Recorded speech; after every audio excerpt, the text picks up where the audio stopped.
سکوت پرمعنای آیت الله قزوینی در مقابل شاگرد دروغگوی خود.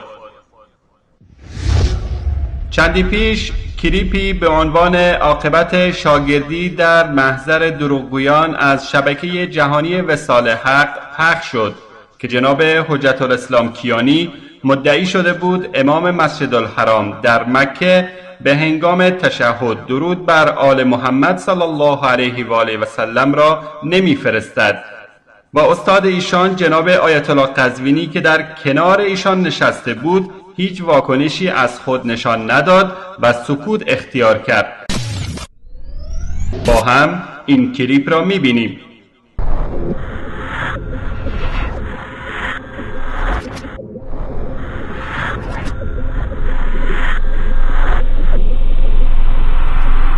عاقبت شاگردی در محضر دروغگویان.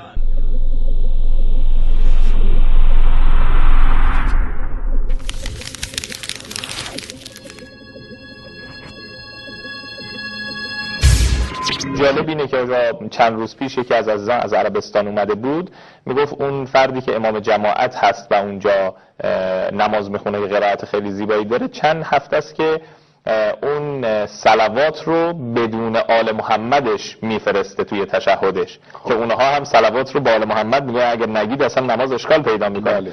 ولی میگفت چند هفته هست ایشون یه بدعت جدیدی ایجاد کرده و صلوات رو دیگه آل محمد رو هم نمیفرسته. جالب اینه که چند روز پیش یکی از عزیزان از عربستان اومده بود، میگفت اون فردی که امام جماعت هست و اونجا نماز میخونه، قرائت خیلی زیبایی داره، چند هفته است که اون صلوات رو بدون آل محمدش میفرسته توی تشهدش که اونها هم صلوات رو با آل محمد میگه اگر نگید اصلا نماز اشکال پیدا میکنه. ولی میگفت چند هفته هست ایشون یه بدعت جدیدی ایجاد کرده و صلوات رو دیگه آل محمد رو هم نمیفرسته.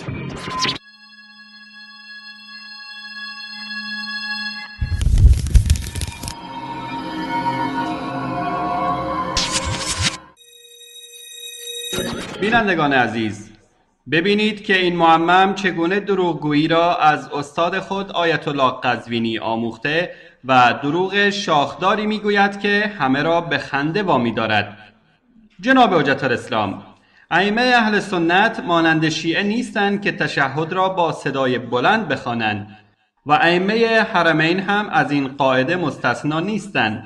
حالا شما از کجا فهمیدید که ایشان در تشهد بر آل محمد صلی الله علیه و آله و سلم صلوات نمی‌فرستند؟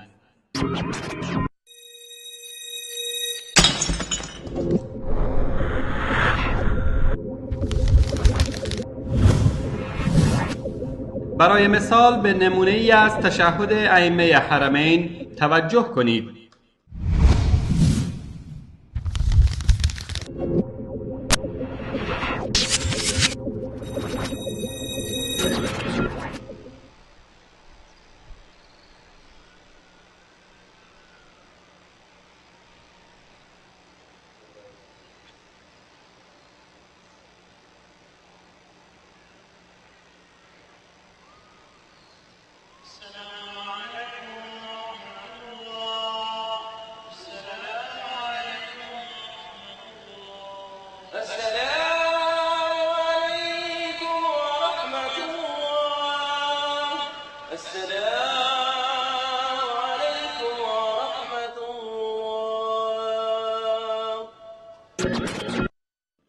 ثانیاً جناب حجت الاسلام ظاهراً تمام فوتوفن‌های دروغ گفتن را از استاد خود نیاموخته اید. مگر شما نمی‌دانید ائمه و خطبای حرمین هیچ خطبه و نمازی را بدون صلوات بر آل محمد صلی الله علیه و آله و سلم به جای نمی‌آورند؟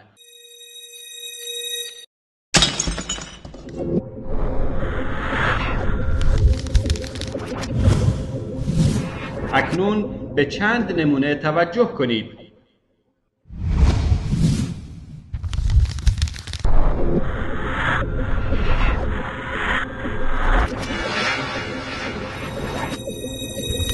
وصلوات الله وسلامه على خاتم النبيين وإمام المرسلين وعلى آله الطيبين الطاهرين وعلى آله الطيبين الطاهرين على آله الطيبين الطاهرين وصحابته الغر الميامين وزوجاته الطاهرات أمهات المؤمنين والتابعين ومن تبعهم بإحسان إلى يوم الدين.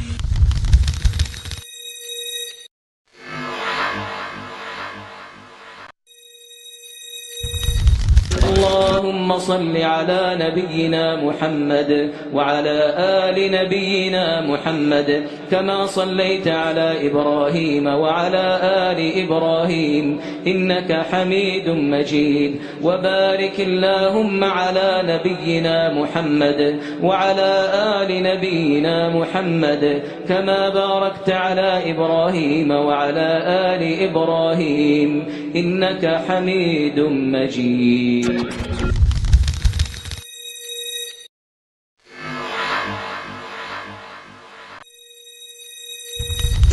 وأشهد أن سيدنا ونبينا محمدا عبد الله ورسوله بلزوم هديه الفوز والنجاة، صلى الله وسلم وبارك عليه وعلى آله وأصحابه وعلى آله وأصحابه وعلى آله وأصحابه.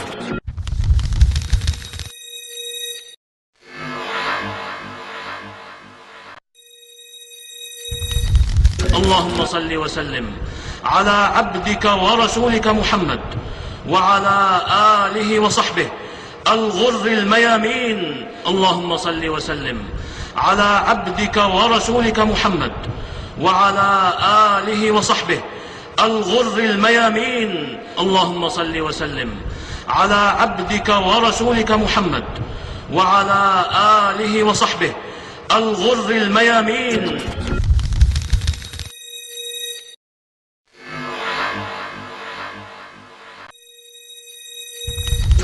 وأشهد أن سيدنا ونبينا محمدًا عبد الله ورسوله خير من حاسب نفسه بأبي هو وأمي قدوة وإماما، صلى الله وبارك عليه وعلى آله المتألقين بدورا وأعلاما وصحبه البالغين من الهمة الشماء مجدا تراما، صلى الله وبارك عليه وعلى آله المتألقين بدورا وأعلاما، صلى الله وبارك عليه وعلى آله المتألقين بدورا وأعلاما.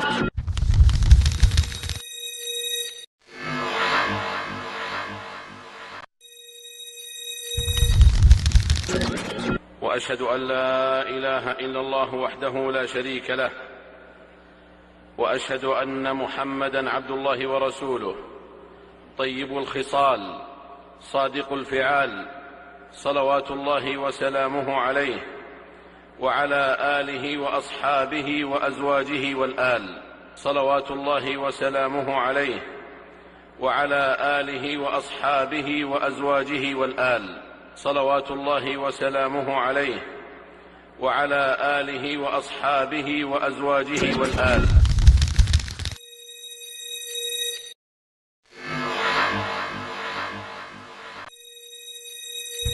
وأشهد أن محمدًا عبده ورسوله صلى الله وسلم وبارك عليه وعلى آله وصحبه والتابعين وعلى آله وصحبه والتابعين وعلى آله وصحبه والتابعين.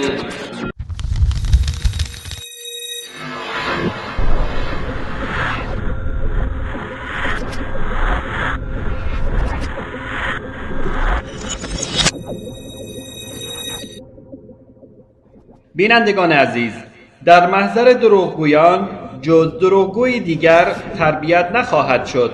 جالب اینجاست که استاد دروغگوی این معمم که در کنارش نشسته او را تایید می کند و لابد بر اینکه چنین شاگردی تربیت نموده بر خود می بالد.